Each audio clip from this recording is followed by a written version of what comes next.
Vamos a empezar. Yo soy Mila Gonçalves de Fundación Telefónica de Brasil y voy a hacer la presentación de la ponencia de Begoña, que está aquí con nosotras. Me perdonan si hago algún error de español, no es mi lengua materna, pero entonces si no comprenden, preguntan, hablaré despacio que todos van a comprender. Nuestra ponencia hoy es indicadores. Tenemos una hashtag para utilizar para quien está en Twitter y los otros medios que son FT, la hashtag FT_EIE11, lo cruzadillo P8. Entonces, para quien va a se comunicar por Twitter, por favor, utilizar esta hashtag. La ponencia de Begoña es Indicadores y Modelos de Evaluación TIC. Begoña es profesora titular de la Facultad de Pedagogía de la Universidad de Barcelona y especialista en la utilización de las tecnologías de la información y comunicación en el ámbito educativo. Es pedagoga y dedica mucho tiempo a investigar cómo aprovechar el potencial de los videojuegos en las aulas para que los jóvenes se desenvuelvan en el mundo digital de una forma consciente y reflexiva. Su ponencia se empieza con algunos cuestionamientos. ¿Se aprende mejor con las TIC?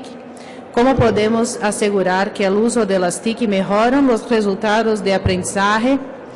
¿Hay mejora en el aprendizaje de las matemáticas o en el lenguaje si utilizamos las TIC? Este tipo de preguntas surgen muy frecuentemente en los debates sobre el uso de las TIC en la educación y muchas veces no tenemos respuestas para ellos.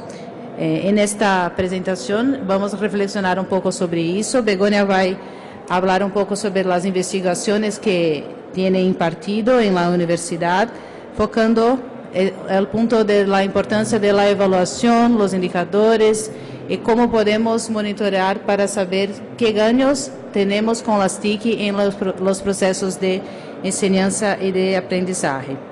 Begoña también colabora con el proyecto de Educared, El Hombre del Tiempo, donde se utilizan los indicadores de evaluación sobre el dominio pedagógico, tecnológico y disciplinar, y creo que va a nos contar un poco sobre eso. Teremos 30 minutos de presentación, después abriremos para preguntas y también para preguntas de ustedes que están aquí y para de Twitter que nos llegan, ¿está bien? Entonces convido a Begoña, muchas gracias. Bueno, ¿se me oye? Sí. Bueno, en primer lugar, agradecer a Fundación Telefónica la invitación de estar hoy y sobre todo a vosotros que estáis aquí con un título tan poco atractivo. Sí, ¿me oís mejor ahora? Es que aquí está el tema complicado. Me acercaré lo máximo que pueda. Así, mejor quizás. Bueno, como decía, agradeceros la presencia aquí porque el título no es un título muy sexy, y por tanto es un título así un poquito que se agradece bastante que haya asistencia, ¿no? Hablar esto de indicadores y de evaluación, etcétera, ¿no? Básicamente lo que yo quería plantear son, me voy a poner aquí, si no veo la pantalla. Lo que yo quería plantear fundamentalmente son tres aspectos. Querría hacer alguna reflexión sobre las cosas que ya de alguna manera ya sabemos y que quizás no hace falta reincidir en preguntarnos, ¿no? Quería hacer una reflexión sobre qué cosas nos deberíamos preguntar en relación a el uso y los resultados sobre el uso de la utilización de las TIC en la educación, y quería hacer algunas propuestas que me parecen interesantes para trabajar para evidenciar los cambios.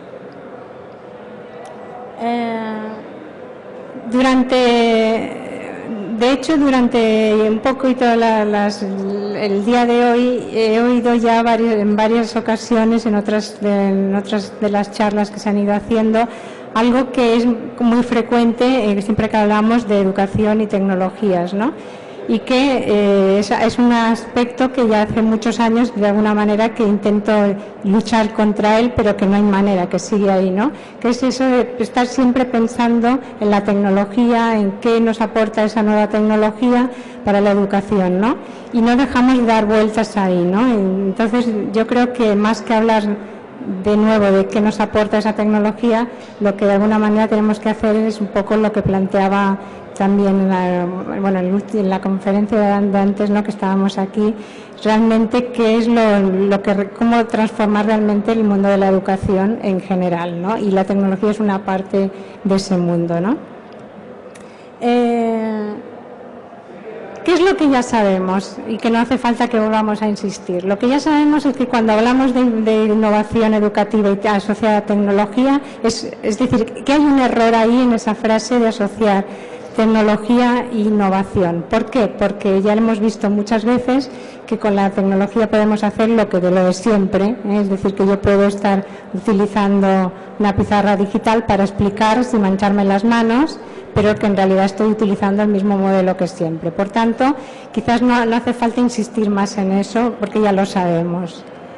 ¿Qué es lo que también sabemos? Que para formar al profesorado no es suficiente con formarlo sobre las herramientas y sobre la utilización de las herramientas, sino que realmente lo que funciona realmente en la formación del profesorado es que haya realmente una interacción, un aprendizaje de igual a igual, un aprendizaje contextualizado, un aprendizaje en donde se puedan compartir no los usos tecnológicos, sino realmente las prácticas, es decir, aquello que realmente me interesa hacer, ¿no? Y por tanto diríamos que eso ya lo sabemos, y cuando digo eso ya lo sabemos, lo que estoy diciendo aquí es que se han hecho bueno, no diré millones, pero sí cientos de estudios que nos demuestran que eso es así.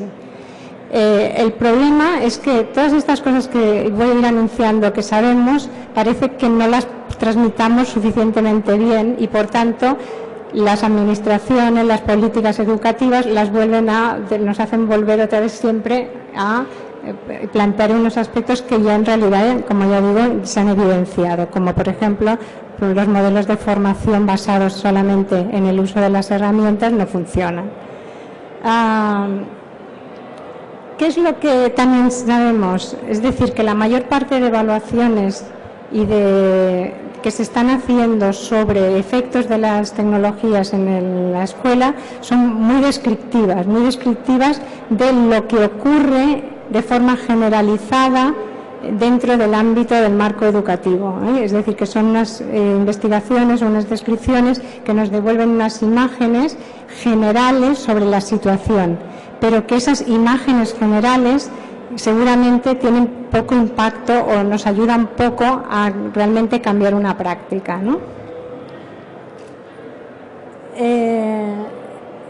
Las evaluaciones, por ejemplo, en todo el ámbito de la utilización del 1 por 1 que se han realizado, generalmente son evaluaciones de tipo cuasi experimental y fundamentalmente, como apuntaba anteriormente, son evaluaciones que nos devuelven pues una descripción general sobre la situación, sobre cuál es la frecuencia de uso de las tecnologías, qué tipo de utilización se realizan, etcétera.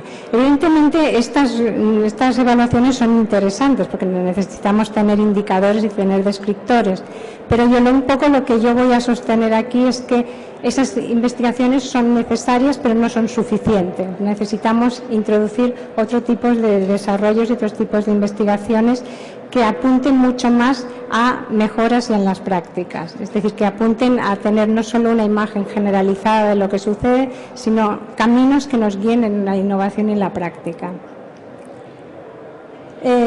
Siempre estamos buscando cuál es el impacto del uso de las tecnologías en determinados contenidos, y esa búsqueda hace que la mayor parte de investigaciones donde se busca realmente si se aprende mejor o qué contenidos se aprenden mejor, casi todas se han hecho en matemáticas y en temas de escritura, en lenguaje. Por tanto, hay un cierto sesgo también aquí, en donde muchas veces leemos que parece que las tecnologías van muy bien para el aprendizaje de las matemáticas, ¿no? O parece que las tecnologías van muy bien para el aprendizaje del lenguaje, ¿no? Pero esta es una opinión que es muy sesgada, porque en realidad lo que pasa es que es ahí donde normalmente tenemos más datos, porque es generalmente ahí donde nos hemos preocupado más, o los estudios, como por ejemplo el caso de PISA, se han adentrado más en ver realmente si hay evidencias en estos aspectos, ¿no? Por tanto, no es que se aprenda mejor en matemáticas y no se aprenda mejor ciencias sociales, sino que es que sabemos que hay cosas en matemáticas y no hemos estado mirando otro tipo de disciplinas. Bueno, esto es ya os lo he cogido tal cual, pero hay una evidencia que de hecho en el último estudio que se hizo a nivel de la OCDE del 2006 sobre uso de las TIC, ahí de hecho es la primera vez que se hace un análisis donde se estudia directamente la evidencia entre modelo o enfoque pedagógico utilizado y resultados obtenidos. Y ahí se evidencia de una manera muy clara, por primera vez, que aquellos profesorado que utilizan un enfoque pedagógico distinto al modelo tradicional de transmisión de conocimiento obtienen mejores resultados en el uso de las tecnologías. Es decir, quizás es el primer estudio que empieza a enfocar no la pregunta general sobre si se aprenden con las tecnologías, sino que empieza a enfocar y decir, bueno, no me interesa que se aprenda con las tecnologías, sino qué enfoques pedagógicos estoy utilizando y en función de eso qué resultados obtengo. La mayor parte de estudios sobre la utilización de las tecnologías en educación hacen una pregunta que dice si se aprende mejor con las TIC. Y esto es una pregunta que seguimos oyendo y en este tipo de foros se sigue preguntando, ¿no? Y para responder se utiliza, a nivel, diríamos, de investigación, se utiliza lo que llamaría el paradigma de la comparación. Es decir, se aprende mejor con la tecnología, entonces cojo una tecnología y digo, se aprende mejor usando Twitter o de la manera tradicional. Y yo os aseguro que el 100% de los estudios que se publican en este momento siempre, y sabemos la respuesta, si yo comparo un grupo control con otro grupo, uno que no utiliza Twitter y uno que utiliza Twitter, yo ya sé que saldrá que el que utiliza Twitter es mejor. Es decir, aquí hay una falsedad en la pregunta y hay una falsedad en el propio método que utilizo. ¿Por qué? Porque yo no puedo comparar dos cosas que son incomparables. Si yo no puedo comparar el uso de Twitter, no lo puedo comparar a una metodología tradicional que no tiene nada que ver, que no tiene las características, que el enfoque y los objetivos y los contenidos son distintos, que estoy apuntando, diríamos, a buscar unos resultados de aprendizaje distintos. Por tanto, diríamos que básicamente la mayor parte, y eso voy a ser muy radical, muy provocativa, si la mayor parte de investigaciones con el paradigma comparativo creo que no nos dicen demasiado, no apuntan demasiado. Por tanto, yo creo que lo primero que tenemos que hacer es dejar de preguntarnos realmente si la tecnología sirve para algo, si la tecnología mejora el aprendizaje. ¿Y qué es lo que creo que tenemos que apuntar? Lo que tenemos que preguntarnos es qué metodologías específicas nos interesan, qué tipo de tecnologías, en qué situación, en qué contextos, para lograr un determinado resultado de aprendizaje. Es decir, yo creo realmente que lo que tenemos ya tenemos muchos estudios generalizados y creo que lo importante ahora mismo es empezar a enfocar. Y lo que podemos enfocar, volviendo al ejemplo de Twitter, es decir, no si con Twitter aprendo mejor, no, si yo utilizo Twitter, ¿para qué? Es decir, ¿cuál es mi objetivo? Realizar un tipo de aprendizaje colectivo dentro del aula para mejorar estrategias comunicativas, o lo que realmente me interesa es utilizar Twitter para mejorar la capacidad de síntesis de nuestros estudiantes. Es decir, necesito primero poner el final, es decir, qué es lo que estoy buscando, y en función de lo que estoy buscando ir a establecer realmente esa relación entre el qué tipo de tecnologías y para qué tipo de aprendizaje. A mí muchas veces incluso los estudiantes me dicen, bueno, pero es mejor utilizar esta tecnología o es mejor esta otra, o es mejor esta teoría o es mejor esta otra. Yo siempre he dicho, depende de. Y creo que el depende de es un aspecto muy complejo, es decir, no es nada fácil precisamente construir el discurso de depende de, porque es ahí donde precisamente está el conocimiento más analítico que necesitamos construir, ¿no? Cuando hablamos de tecnologías y de metodologías, no debemos olvidar también que no todos los tipos de metodologías y no todos los tipos de tecnologías afectan de una manera igualmente. Yo hablaría de las metodologías y de las tecnologías superficiales y de las metodologías y tecnologías profundas. Es decir, hay metodologías, es decir, y por ejemplo, incorporar el Moodle a un aula y Moodle en un curso, para mí es seguramente por el uso que generalmente se le hace a Moodle en este momento, es un tipo de tecnología superficial. ¿Por qué? Porque el tipo lo que básicamente se está utilizando es como gestor de contenidos y de transmisión, es decir, donde antes yo tenía el profesor pone ahí sus apuntes, pone ahí sus ejercicios y básicamente es una especie de gestor que transmite información, ¿no? No está alterando nada, es decir, no está alterando una manera de pensar, una manera de trabajar, una manera de reflexionar, una manera de aprender. Hablo en general, pero para que me entendáis. Desde mi punto de vista, ese tipo de utilización, poner un Moodle en tu aula, si realmente solo hay eso, para mí es una metodología superficial, es decir, realmente no hay una gran alteración. ¿Se aprende mejor con Moodle o no? Pues no sé, seguramente se gestiona mejor la gestión de lo que es el aula, de los grupos y tal. ¿Influye eso en el aprendizaje? No creo, yo creo que influye en que el profesor gestiona mejor, o puede gestionar mejor y los alumnos lo tienen más cómodo. Hablaríamos de una metodología o de una tecnología más profunda cuando realmente hay una modificación importante. Es decir, es evidente que el uso, para mí, por ejemplo, el uso de Google Maps para trabajar geografía es un cambio importante. Y, es decir, pasar de un mapa plano a pasar a usar Google Maps dentro del ámbito, los que tienen la suerte de utilizarlo, porque la mayor parte de estudiantes todavía aprenden con un mapa mudo, ¿no? Totalmente plano, pero los que tienen la suerte de utilizar un Google Maps, aquí hay una transformación, porque el mundo ya no es plano, ya no es plano. Entonces, realmente la manera de conceptualizar aquí el espacio, el tiempo, la geografía, las dimensiones, están transformando realmente de una manera importante, aunque sigamos aprendiendo geografía. Entonces, aquí sería un poco esta diferenciación entre estos tipos de tecnologías y de metodologías. Desde este punto, un poquito retomando lo que comentaba antes, creo que lo que debemos preguntarnos hace referencia a qué tipo de planteamiento de enfoque pedagógico es más adecuado para obtener unos determinados resultados de aprendizaje, cuál es el papel de los diferentes agentes que participan dentro de esa modificación o de ese cambio.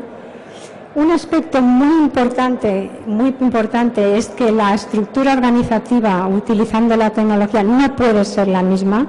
Antes se ha apuntado en alguna de las intervenciones que se han hecho esta mañana, ya se ha apuntado. No tiene ningún sentido tener un aula como tenemos, tradicionalmente, donde sustituyamos diríamos el pupitre tradicional por unos ordenadores y todos estemos mirando al profesor. Es decir, no tiene la manera de organizarnos, la arquitectura, la forma de organización, realmente si hay una transformación tiene que transformarse, ¿no? De hecho, hay pocas oficinas y pocas empresas que no hayan modificado las formas y las estructuras cuando han integrado la tecnología, ¿no? ¿Y qué resultados podemos obtener? Cuando nos hacemos preguntas, muy a menudo mezclamos niveles de análisis. Es decir, por ejemplo, antes se presentaba el informe de Educarred, que el informe de Educarred nos da una visión macro de la situación, como ellos mismos comentaban, ¿no? Tenemos una foto de cuál es la situación del uso de las tecnologías en la escuela, ¿no? Y eso no lo podemos mezclar con un enfoque más micro, un enfoque más meso. Meso sería un poco el centro, ¿no? Y micro estaríamos hablando ya mucho más de la acción pedagógica más directa con nuestros estudiantes en el aula, ¿no? Entonces, a veces los discursos se confunden y se mezclan, ¿no?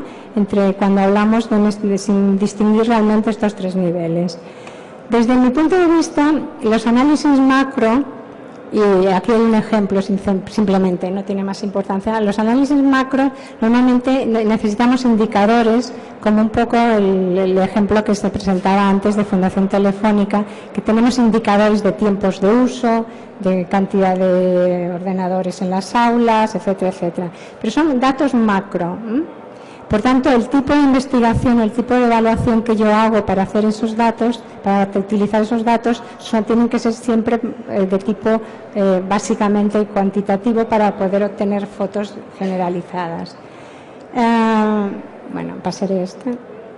Yo me centraré básicamente en qué hacemos o cómo podemos hacer el análisis no macro de indicadores, sino cómo podemos hacer el análisis en situaciones más meso-micro, es decir, dentro de lo que sería nuestro contexto de centro, nuestro contexto de aula.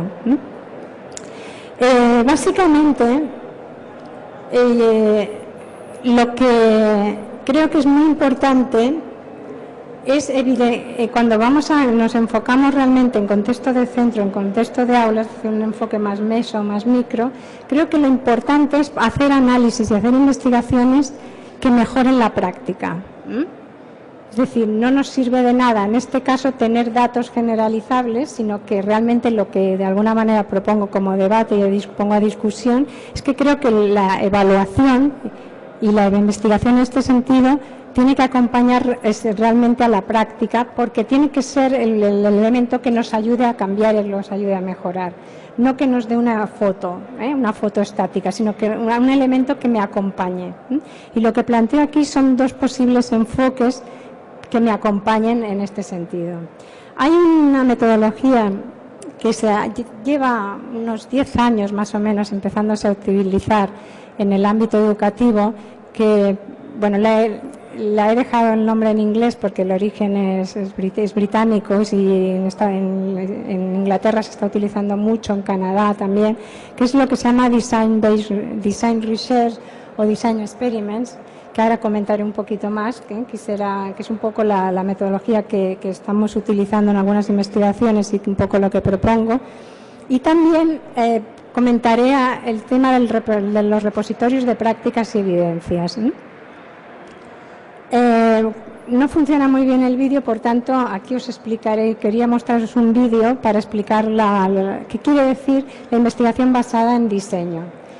Hay una película que no es muy conocida, es una de estas películas que tiene unos 8 o 9 años, y es una película que se llama Kitchen Stories, que es una película es una especie de documental basado en un hecho real. El hecho real es que en los años 60, finales de los 60-70, principios de los 70, en Suecia, plantearon un problema de diseño, ¿no? Y es que cada vez se dieron cuenta que cada vez había más personas, más hombres, que empezaban a vivir solos, sin pareja, y se dieron cuenta que la manera en que utilizaban la cocina, cuando estaban en la cocina cocinando, no era exactamente igual que la manera en que lo utilizaban las mujeres. Es decir, se plantearon el tema del diseño, de cómo adaptar el diseño de la cocina, teniendo en cuenta un tema de género, pensando que realmente la mujer lo utilizaba de una manera, porque normalmente lo utilizaba dentro de la familia y por tanto la cocina tenía que ser grande, tenía que tener bastantes, diríamos, cacharros, ¿no?, para poder hacer bastantes cosas para la familia, etcétera. En cambio, en el caso de los hombres normalmente eran diríamos situaciones solamente unifamiliares, ¿no? Entonces lo que propusieron, lo que explica esta película es cómo proponen hacer la investigación. Y la investigación la proponen de la siguiente manera: entrenan a unos observadores, veis que hay una especie de silla de estas como de los que ponen en las canchas de tenis, Entonces entrenan a unos observadores que son los investigadores, y los entrenan y les dan un protocolo de observación y les dicen, bueno, vosotros, piden voluntarios y recogen una muestra de voluntarios y les dicen, bueno, vosotros vais a ir a las casas de estos voluntarios cada día de 9 de la mañana a 9 de la noche y observaréis qué hace la persona cuando entra en la cocina. Entonces, la película explica, ¿no?, cómo entrenan a estos observadores y explica el caso de uno de los observadores que se instala en la cocina de esta persona y cada día la persona en cuestión entra a la cocina y él va rellenando pues las plantillas de observación para ver qué es lo que hace, cuántos armarios abre, etcétera. Evidentemente el trabajo del observador es muy aburrido porque te tiene que estar ahí todo el día. Claro, la persona no está todo el día entrando a la cocina, por tanto es un trabajo bastante aburrido.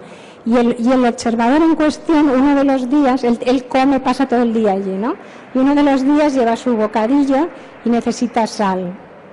Se baja de la escalera esta, ¿no?, va a la cocina y coge el salero, lo pone en otro sitio sin darse cuenta. Cuando llega el propietario de la casa a la cocina, empieza a buscar el salero. Entonces, el observador entra en un problema porque le han dicho que como es una investigación observacional no puede participar. Como no puede participar, tiene un problema ético ahí. ¿Qué hago? ¿Hablo o no hablo? Entonces, en ese momento, al final, decide hablar y empieza, la sal es que está ahí, que la he modificado. Y a partir de aquí arranca la historia de la película, que es una conversación, empiezan a conversar, estas dos personas empiezan a conversar y empiezan a conversar sobre la vida de esta persona, es decir, del que está observando, de lo que es observado, y eso le da una visión al observador, que es que realmente está obteniendo muchos más datos y mucha información que simplemente observándolo. Pero evidentemente esa intervención ha cambiado la propia investigación. Bueno, explico todo esto para hacerlo fácil, ¿no?, para que la idea del diseño centrado, es decir, la idea del diseño centrado, la investigación basada en el diseño es eso, es decir, es crear situaciones donde no hay un observador, sino que realmente el observador, no hay observadores, sino que solo hay participantes. Pero evidentemente lo que sí hay es diseño, es decir, antes de empezar aquella situación yo tengo que diseñar la situación y tengo que pensar para qué lo voy a hacer. Dicho de otra manera, lo que yo voy a hacer es, si yo quiero, por ejemplo, mejorar, imaginemos que quiero mejorar aspectos de lo que comentábamos antes, de síntesis de nuestros estudiantes cuando leen los textos escritos, ¿no? Bueno, si yo tengo ese objetivo, yo puedo diseñar toda una serie de prácticas utilizando Twitter, utilizando un blog, haciendo que los estudiantes compartan esas síntesis, etcétera, etcétera. Una vez yo tengo ese diseño, lo que hago es aplicarlo y hacer un análisis. Lo he explicado de una manera así muy rápida y muy fácil, pero básicamente hay un aspecto muy importante en este diseño, en este enfoque de diseño, que es la primera parte, es decir, tiene cierto parecido a lo que llamaríamos investigación-acción, pero tiene una diferencia muy importante, y es que yo parto siempre de un modelo, de una intención teórica o de un modelo teórico muy claro y muy concreto. Es decir, yo tengo que partir siempre de la idea de por qué estoy utilizando aquel diseño educativo que voy a aplicar, ¿no? Por tanto, lo que yo hago es una experimentación en la práctica con todos los participantes y en una situación real, y hago una aplicación y una valoración.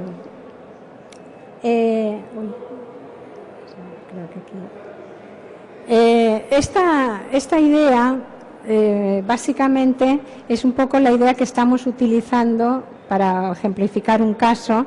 Estamos utilizando en un proyecto que, de hecho, el proyecto me parece que se está explicando ahora en otra de las sesiones, que es un proyecto que se está utilizando el modelo TEPAC, que es un modelo en que se intenta agrupar el conocimiento tecnológico, el conocimiento disciplinario y el conocimiento pedagógico, y se está utilizando en una experiencia de Fundación Telefónica con Itinerarium, con la empresa Itinerarium, donde se está aplicando este modelo en un caso muy concreto. Es decir, lo que se ha hecho es un proyecto interdisciplinar, fundamentalmente, que se llama El hombre del tiempo, que es un análisis, es decir, un proyecto relacionado con lo que implica con aspectos del clima.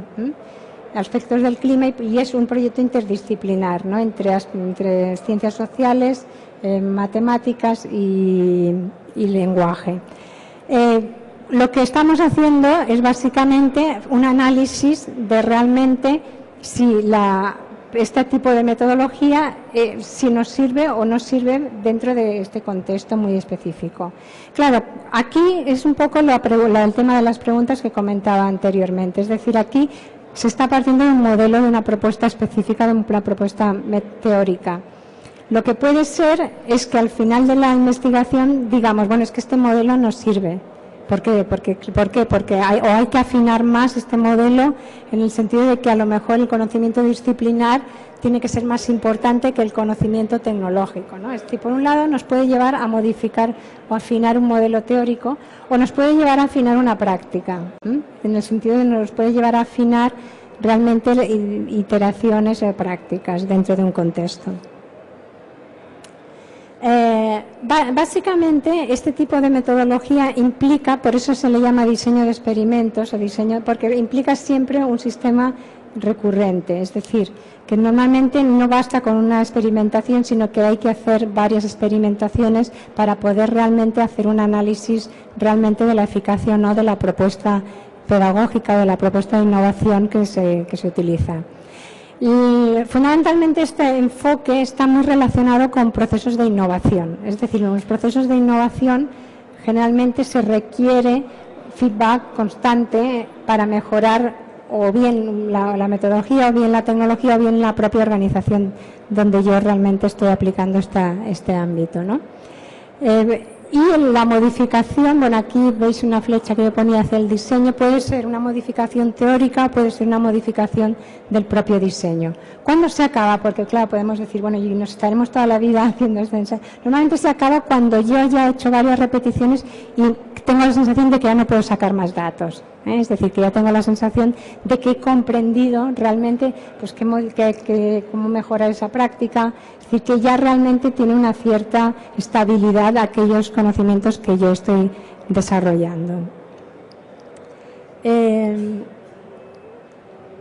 Bueno, siguiendo un poquito con el ejemplo que ponía, lo que es muy importante en todos estos modelos es definir muy bien cada uno de los elementos. Es decir, cuando yo hablo, por ejemplo, del dominio pedagógico, en este caso concreto yo tengo que definir muy bien, por ejemplo, que yo hablaré si que hay un trabajo colaborativo, en este caso, como os ponía antes como ejemplo, si están utilizando herramientas colaborativas, si hay distribución de tareas del grupo, si se está evaluando de una manera grupal. Es decir, que yo tengo que, cuando yo hago el diseño del experimento, tengo que ya determinar cuáles son esos criterios de evaluación, no posteriormente, sino realmente cuando yo estoy haciendo el diseño. O cuando yo estoy hablando de integrar las TIC a la docencia, tengo que establecer qué indicadores me darán a mí para poder decir que realmente ha habido una integración. Por tanto, tengo que definir esos indicadores, ¿no? Si los estudiantes están utilizando herramientas de entornos colaborativos, si están compartiendo material online, etcétera. Son ejemplos. Diríamos, una vía es diseñar experimentos, o ese tipo de metodología, pero hay otra vía muy poco explorada en el ámbito educativo y muy explorada en otros ámbitos, como por ejemplo el ámbito médico, que creo que en educación deberíamos también plantearnos. En este encuentro estamos hablando mucho de la colaboración, de compartir, etcétera, y de hecho normalmente hasta ahora hemos estado hablando sobre todo de compartir recursos, de compartir contenidos, ¿no? Es decir, que parece que la preocupación fundamental sea compartir contenidos y compartir recursos. Pero hay algo que seguramente todavía no hemos empezado a hacer, que creo que es mucho más interesante, que es compartir actividades, o compartir propuestas específicas, es decir, compartir conocimientos. Cada vez diríamos el conocimiento en sí mismo podemos encontrar, hay más material, evidentemente no digo que no haya que hacerlo, pero diríamos que por ahí ya hay mucha cosa desarrollada, contenidos, recursos, pero si yo realmente quiero diseñar actividades, hay realmente pocas cosas hechas, es decir, realmente tengo que hacer todo el diseño de las actividades siempre desde cero. Hay en algunas investigaciones empiezan a apuntar algunos repositorios de actividades. Por ejemplo, en Israel se está utilizando ya desde hace 3 o 4 años, las escuelas de educación secundaria están utilizando una herramienta que se llama CELS, que es Collaborative Online Activities, que es una herramienta muy sencilla que lo que permite a los profesores es compartir actividades. Es decir, imaginar que yo digo, bueno, yo en lengua voy a hacer una actividad, aunque sea muy sencilla, de un puzzle en inglés y español, etcétera, ¿no? Yo pongo esa actividad con todas esas características que tiene esa actividad, es decir, no solo el contenido, sino que yo tengo que especificar que yo esa actividad la he hecho en grupos de 3, que al acabar los grupos que he hecho una primera ronda y luego he hecho una determinada evaluación y tengo que poner cuál es esa evaluación, que después evalúo con esa plantilla específica. Es decir, tengo que compartir realmente todo el diseño de la actividad y todo el diseño de la tarea. Lo que permite este repositorio es coger esa misma actividad y utilizarla de una manera muy rápida, adaptando únicamente, si por ejemplo aquel profesor tenía 20 estudiantes en la clase y yo tengo 25, adapto. Si tenía 25 y yo tengo 12, lo adapto. Le puedo añadir y modificar alguna cosa, puedo modificar algún recurso, pero diríamos que permite realmente compartir actividades de una manera muy rápida. ¿Por qué digo el compartir actividades con la integración y la evaluación, etcétera? Bueno, lo digo de una manera muy rápida y muy fácil, porque este tipo de repositorios son repositorios que nos dan muchísimos datos para hacer una evaluación realmente de lo que se está haciendo. Es decir, el análisis del tipo de actividades que se utiliza en CELS, imaginar que esta herramienta es utilizada por un porcentaje bastante importante de escuelas de secundaria. Yo puedo obtener datos e información muy rápida de qué tipo de actividades son las más utilizadas. Puedo tener información rapidísima de qué tipo de usos o qué tipo de evaluaciones son las más frecuentes. Es decir, realmente nos pueden proporcionar muchos datos informativos de interés y pueden modificar o incorporar actividades más novedosas si veo, por ejemplo, que realmente la mayor parte de actividades tienen una línea muy marcada, una línea muy específica, ¿no? De hecho, en el campo médico hay una web social que se llama Patients Like Me,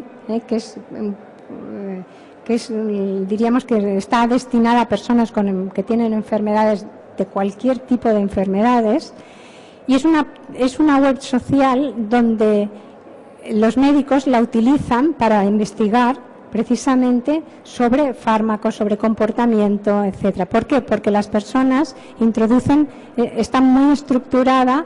No es una web que únicamente uno explique qué le pasa, sino que hay el propio protocolo médico y si, por ejemplo, tiene una determinada enfermedad, tienes el protocolo médico que tienes que rellenar. Hay una parte en que tienes que explicar qué tipo de medicación estás utilizando. La tienes que valorar, la tienes que decir si te causa efectos secundarios o no, qué tipo de otras medicinas alternativas estás utilizando. Todo este tipo de elementos realmente dibuja una cantidad de datos muy importante que nos permiten tener, en el caso de la medicina, muchísima información sin tener que estar pasando encuestas, es decir, sin tener que utilizar metodologías o herramientas tradicionales de investigación. Es decir, todo lo que es investigación a nivel de utilizando redes sociales realmente tiene unas posibilidades muy importantes en la evaluación y la investigación sobre este ámbito y que, como ya digo, dentro del ámbito del campo educativo todavía no se ha utilizado mucho. Un ejemplo de esta es un prototipo que hay en Inglaterra, que es el Learning Designer, que en este caso lo que hace básicamente es analizar también las actividades en función de modelos educativos específicos. Es decir, ayuda a diseñar actividades, por ejemplo, si dices, yo quiero actividades que se inicien con preguntas. Entonces, diríamos, ya entro dentro de un modelo de enfoque pedagógico que se inicia con preguntas y me ayuda esta herramienta me ayuda a diseñar esta actividad y luego a compartirla, como en el caso de la actividad de la herramienta que comentaba anteriormente.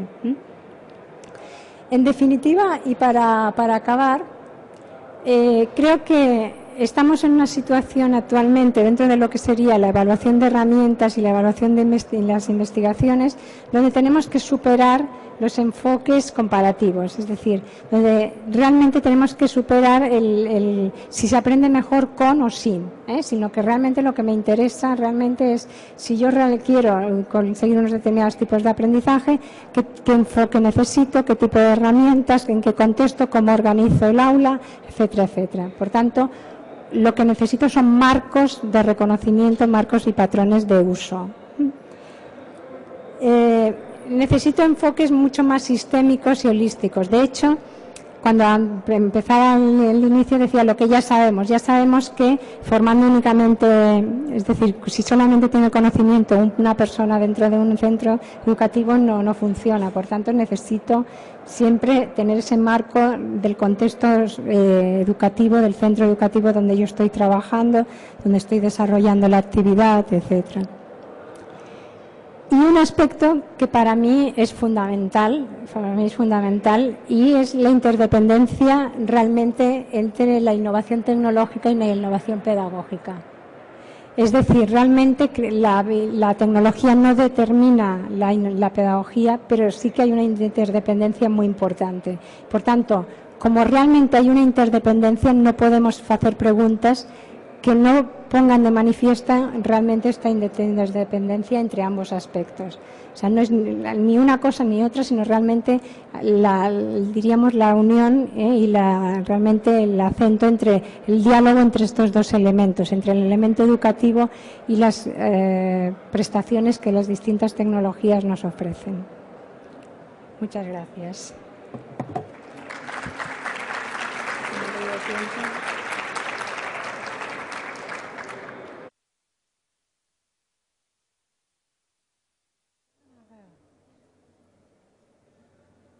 ¿Aló? ¿Escucha? ¿Sí? Podemos abrir ahora para preguntas, si tienen. ¿Quieren?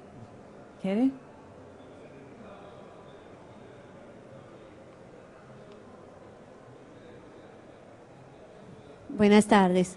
Quisiera saber si de alguna manera han logrado medir estas dos estrategias que han implementado. O sea, si ustedes tienen datos de impacto o para qué ha servido toda esa parte del repositorio de actividades y del otro también de diseño de prácticas.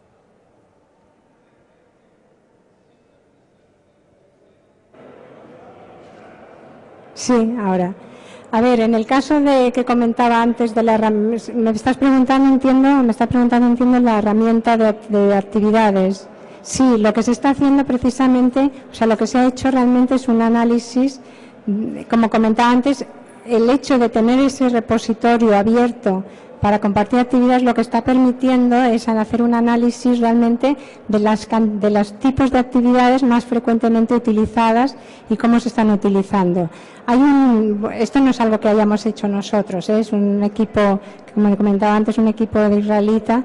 Y luego, en todo caso, te os puedo dar la referencia más específica. Entonces, lo que están haciendo precisamente es el análisis de los datos que hay dentro del repositorio. En general, uno de los aspectos que ya se ha visto de una manera muy clara es que precisamente es una herramienta que ahorra mucho tiempo al profesorado en el diseño de tareas. Aquí hay un elemento que también se comenta muy poco, que es el tema temporal, ¿no? Hay un aspecto que a veces es muy importante cuando hacemos innovaciones o hacemos propuestas. Si el peso del trabajo que yo tengo que hacer para realmente tener un rendimiento es muy fuerte, ese peso, eso es algo condenado al fracaso, es algo condenado al fracaso porque no es sostenible en el tiempo, es decir, lo puedo hacer mientras esté animado, durante un año, lo puedo hacer durante 2, pero ya el tercer año voy a tener problemas para sostener esa innovación, ¿no? Entonces, este tipo de herramientas lo que permite es ver cómo el profesor, cuando se le ofrecen herramientas que realmente mejoran, le dan oportunidad de hacer cambios rápidos, realmente las coge y hace cambios rápidos, ¿no? Es decir, si la herramienta es muy complicada, realmente tengo que hacer muchas modificaciones, etcétera, realmente es mucho más pesada. Entonces, una primera evaluación que se ha hecho es realmente ver cómo ha aumentado muchísimo el uso de actividades utilizando tecnología, no solo en frente a lo que era la visión más pasiva, ¿no?, de ir a buscar contenidos, ¿eh? Es decir, ha aumentado el hacer cosas sobre ir a buscar información, básicamente. Mais alguna pergunta? Não? Bem, então, eu aproveito. Ah, sí. Sí, quería comentar, a ver cómo podíamos utilizar este tipo de herramientas para medir un poco también la capacitación tecnológica de nuestros alumnos, por ejemplo. La capacitación tecnológica de los alumnos. Buena pregunta. Bueno, yo creo, a ver, yo creo que es un poco parecido, yo creo que lo que se puede hacer en el caso de profesores lo podríamos hacer un poco parecido en el caso de los estudiantes.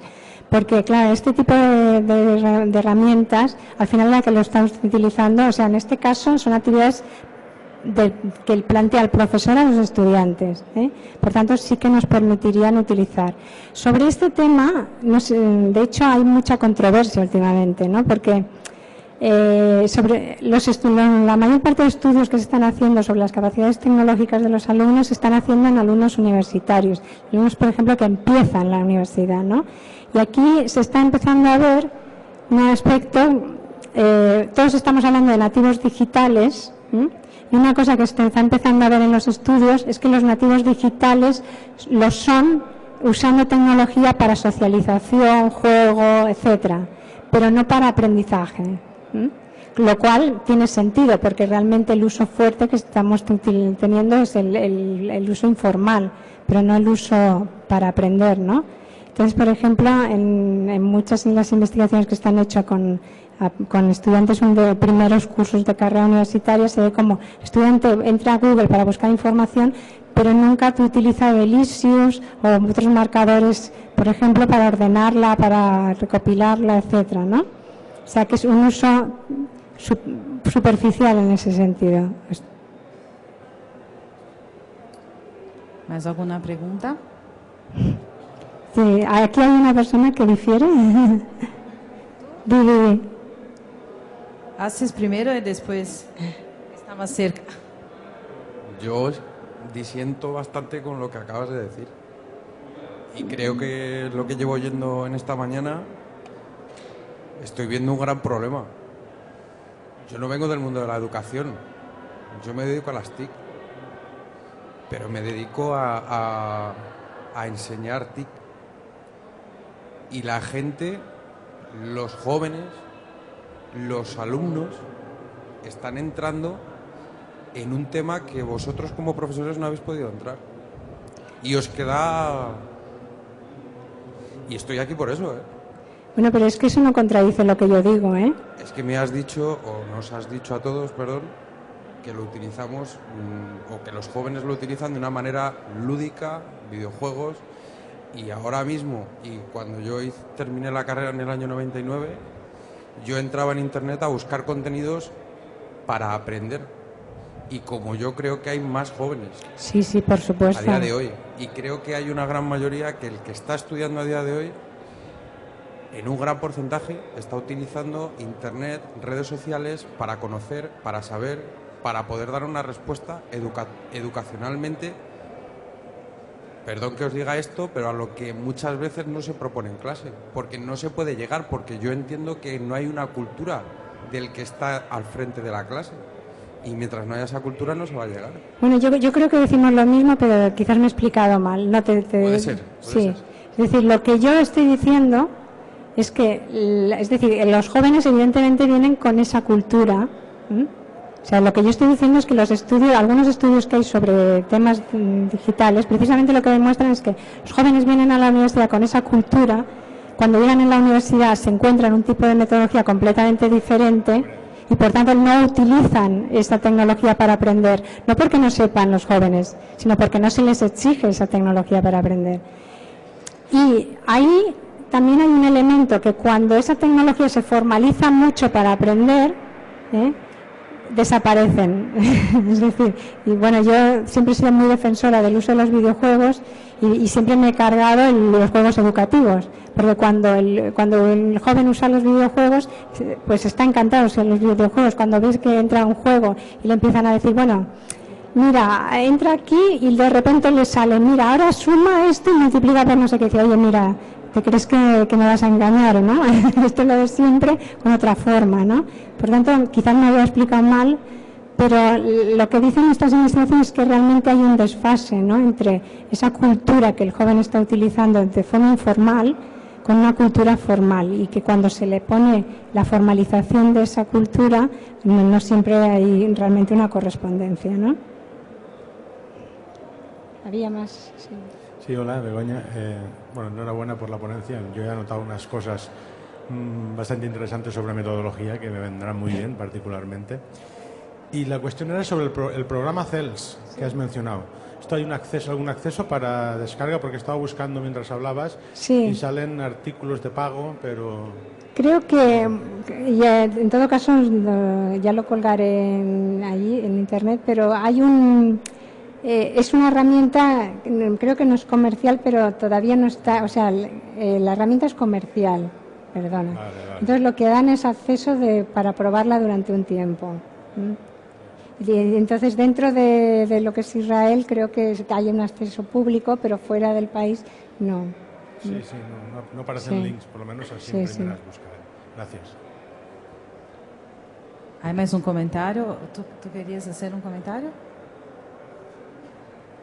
Bueno, yo es que antes, cuando el compañero de TICS ha dicho que la cultura muchas veces los docentes, pues que no la tenemos, pues yo, ¿qué quieres que te diga? Pues no creo que sea cierto. No sé exactamente a qué te referías, pero me gustaría que lo aclararas.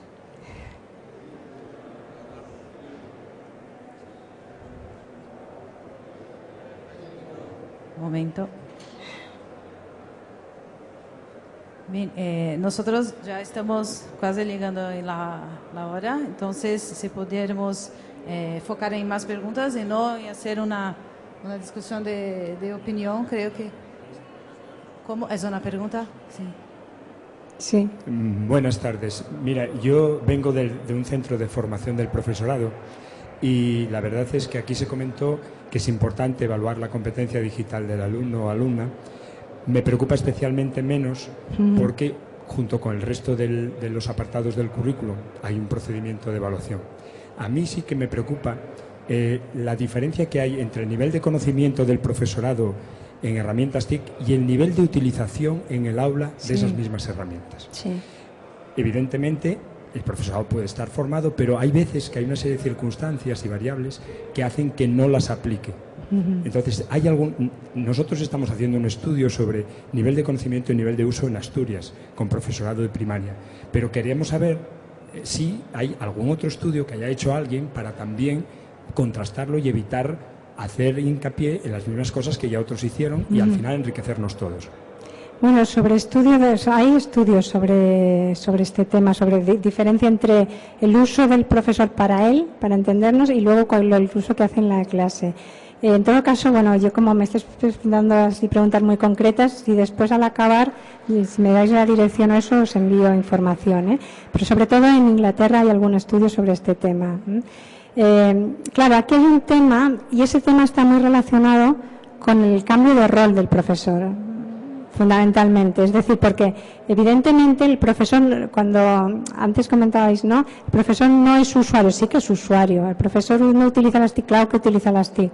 El tema es, las utiliza para buscar la información, para organizar sus clases, pero en el momento en que realmente está en la clase, está en el aula, no modifica el modelo pedagógico, ¿no? Entonces aquí es el problema, es entender que la profesión ha cambiado, es entender que tu papel es algo diferente. Es decir, yo muchas veces, un poquito, a veces utilizo el símil o la metáfora teatral, ¿no? Es decir, por ejemplo, en el caso de la universidad es muy claro, es decir, profesorado antes era el actor de una obra de teatro que se escribía, es decir, y tú hacías el guión de la clase, ibas a la clase, representabas el papel los estudiantes estaban allí, era tu público, ¿no? Y luego te ibas, ¿no?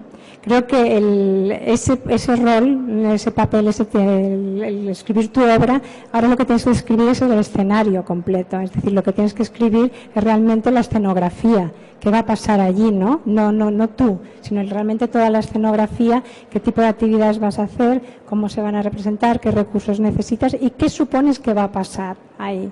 O sea, lo que has de hacer es el diseño del entorno, ¿no? Claro, eso es mucho más arriesgado, porque mientras yo tengo el papel protagonista y lo llevo todo, yo controlo todo, y el otro es mucho más arriesgado.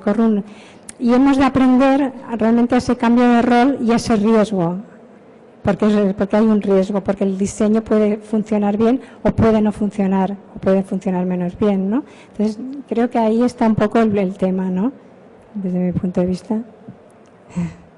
Y en la formación que damos. Exacto. Bem, vamos encerrando entonces, porque temos uma outra atividade agora, justamente às 7. Agradecemos todos que estiveram aqui e também, professora Begoña, por favor, muitas graças por la participação. Gracias.